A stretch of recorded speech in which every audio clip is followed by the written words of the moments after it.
Hello, my name is Ellis Walker. I'm an expert by experience for Hertfordshire County Council, but today I would like to talk about dyslexia, the condition overall, how I find it personally affects me, and a couple of things that I've learned over the years that help me cope with it.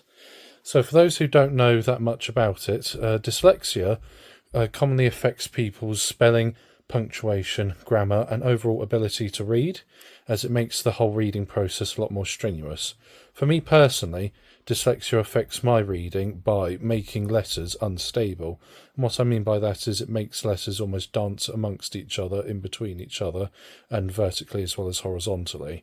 And this creates not only a great pressure on my eyes and gives me a form of strain after reading, but it also makes handwriting and typing a lot harder too.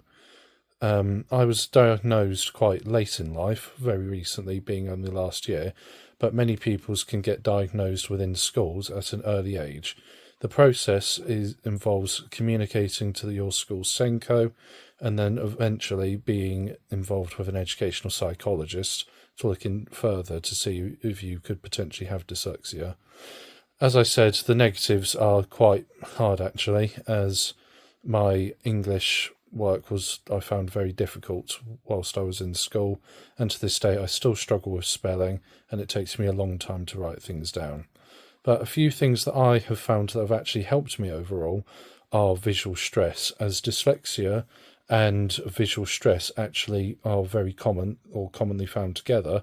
So I find it far easier to read if the writing isn't on a white background and is black, but instead on an ivory background, as that reduces the amount of letter dancing, as I put it.